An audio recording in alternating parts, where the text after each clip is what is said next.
దేశద్రోహం కింద ముఖ్యంగా మన తెలంగాణ వాడైన వైఎస్ అన్ని యాదవ్ అనే ఒక తెలుగు యూట్యూబర్ ట్రావెలర్ ఎవరైతే ఉన్నారో బైక్ రైడ్లు చెప్తూ ఇతర దేశాలకు వెళ్తూ ఉంటాడు. తాజాగా పాకిస్తాన్ వెళ్ళాడని చెప్పి తనని ఎన్ఐఏ అధికారులు చెన్నై ఎయిర్పోర్ట్లో అరెస్ట్ చేశారు. మీ అభిప్రాయం ఏంటి? ఏదైనా దేశద్రోహానికి పాల్పడ్డాడంటారా? అన్న నేను ఒక మాట చెప్తా. ఏంటంటే ఇప్పుడు ఇక్కడ నుంచి చాలా మంది వెళ్తూ ఉంటారు పాకిస్తాన్కి. వెళ్ళిన వాళ్ళందరూ కూడా దేశద్రోహానికి పాల్పడ్డారా అంటే అది కరెక్ట్ కాదు. అలాగే ఇక్కడున్న ముస్లిమ్స్ అందరూ దేశద్రోహానికి పాల్పడ్డారా అంటే అది కరెక్ట్ కాదు. అలాగే హిందువులు పాల్పడలేదా అంటే అది కూడా కరెక్ట్ కాదు. ఎందుకంటే మన జ్యోతి మల్హోత్రా హిందూ ఎన్నో గుడ్లు చూపించింది. ఆవిడ పాకిస్తాన్ సపోర్ట్గా మాట్లాడి చేసింది. సో నేనేమంటానంటే అరెస్ట్ చేశారు అంతేగాని ఆయన చేశాడు అని ఎక్కడ ప్రూవ్ అవ్వలేదు. కానీ కొన్ని వీడియోస్ తమ్మునేళ్ళు ఏంటంటే చేసేసాడు, దేశద్రోహంలో పాల్గొన్నాడు, లేదంటే ఇక్కడ అక్కడ సమాచారం ఇచ్చాడు అంటారు కదా. అవన్నీ కరెక్ట్ కాదు. నేను ఒకటే మాట అంటున్నా, ఏమంటే తెలుసుకోండి, నిజాలు తెలుసుకోవాలి. ఫస్ట్ అది కరెక్టా కాదో తెలుసుకోవాలి. కరెక్ట్ అయితే మీరు అన్నట్టు కరెక్ట్ అయింది అనుకో, అప్పుడు మీరు ఏదైనా చేయొచ్చు, అరెస్ట్ చేయొచ్చు, లేదంటే ఎన్కౌంటర్ చేసేయచ్చు. కానీ ఏమీ తెలియకుండా చేశాడు, ఇక్కడ నుంచి కొన్ని లీక్ చేశాడు అంటే పాకిస్తాన్ వెళ్ళిన ప్రతి ఒక్కరు కూడా దేశద్రోహం చేసినట్టేనా? అంటే ఇక్కడ సమాచారం తీసుకెళ్ళి అక్కడ అందించినట్టేనా? అది కరెక్ట్ కాదని నేను అంటున్నా. ముఖ్యంగా బన్నీ సన్నీ యాదవ్ని అరెస్ట్ చేశారు, విచారణ చేపడుతున్నారు. ఒకవేళ పాకిస్తాన్కి గూఢచారి కింద జ్యోతి మల్హోత్రా లాగా ఈయన కూడా పాల్పడితే ఏం చేయాలంటారు ఒక భారత పౌరుడిగా? మీ అభిప్రాయం ఏంటి? ఖచ్చితంగా నేనైతే ఈ విషయంలో అయితే మాత్రం ఎక్కడ కూడా తగ్గొద్దు, ఎక్కడ కూడా తగ్గకూడదు.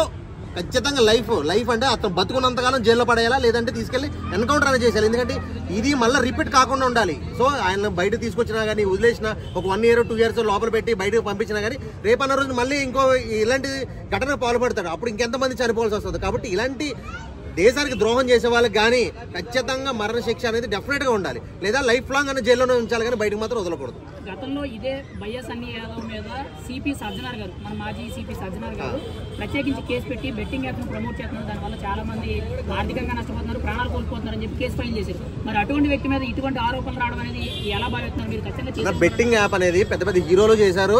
బాలయ్య బాబు గారు సినిమాలో కూడా అది ప్రోగ్రామ్ లో కూడా బెట్టింగ్ యాప్లు ప్రమోట్ చేశారు.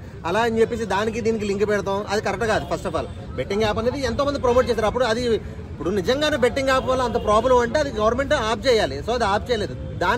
దీన్ని కలిపి మాట్లాడడం అనేది కరెక్ట్ కాదు. సో నేనేమంటున్నానంటే ఇంకొకటి నా అన్వేషణ గాడు అన్వేష్ గాడు పెట్టిన పెంట అదంతాను. సో నా అన్వేషణ గాడు కూడా ఎన్నో ముస్లిం కంట్రీలు తిరిగాడు, వాళ్ళ డ్రెస్ వేసుకున్నాడు, టోపీలు పెట్టుకున్నాడు, వాళ్ళ డ్రెస్ వేసుకుని తిరిగాడు. వీడు ఇక్కడి నుంచి వాడి సమాచారం వెళ్తే వాడు అక్కడి నుంచి ఆఫ్ఘనిస్తాన్ అయ్యి తిరిగాడు కదా, మరి వాడిని ఎందుకు అడగట్లేదు, వాడిని ఎందుకు అరెస్ట్ చేయట్లేదు? ముఖ్యంగా ఇలాంటి తెలుగు ట్రావెలర్ల కింద ఈ మధ్యన చాలా మంది కూడా ఇతర దేశాలు అంటే ఒక మన ఇండియా నుంచి చాలా మంది కూడా ఇలా వ్లాగ్స్ చేస్తూ చాలా మంది బయటకు వెళ్తున్నారు. ఇప్పుడు బన్నీ సన్నీ ఏదో బయటపడ్డారు, ఇంకా చాలా మంది ఉండే. అవును, మొన్న అతను ఒక ఆయన కూడా సైకిల్ మీద యాత్ర చేసుకుంటూ వెళ్ళాడు, పాకిస్తాన్ వరకు కూడా వెళ్ళాడు, సైకిల్ తొక్కుకుంటూనే వెళ్ళాడు. మరి అతన్ని సో నేను ఏమంటున్నా అంటే పాకిస్తాన్ వెళ్ళిన వాళ్ళందరూ కూడా ఇక్కడ నుంచి తీసుకెళ్లి ఇన్ఫర్మేషన్ అందిస్తున్నారా అని అనుకోవడం అది కరెక్ట్ కాదు. ఫస్ట్ ఆఫ్ ఆల్ అసలు నిజంగా చేశాడా లేదా అనేది ఎంక్వైరీ చేసి ఓకే చేశాడు, సంబంధాలు ఉన్నాయి అన్నప్పుడు మీరు ఏదైనా శిక్ష వేయాలి, అందులో మాత్రం తగ్గకూడదు.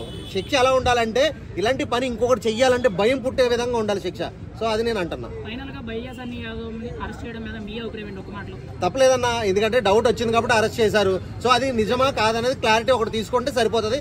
క్లారిటీ వచ్చిందంటే అప్పుడు మనం మాట్లాడుకోవచ్చు. అంతవరకు కేవలం ఏది పాకిస్తాన్ వెళ్ళాడు అని బెట్టింగ్ యాప్ లో ప్రమోట్ చేశాడని అంటే ఇంకోటి ఏంటంటే యూట్యూబ్ మీద డబ్బులు ఎక్కువ వచ్చి సంపాదించుకుంటుంటే అది ఏడుపు కుళ్ళు.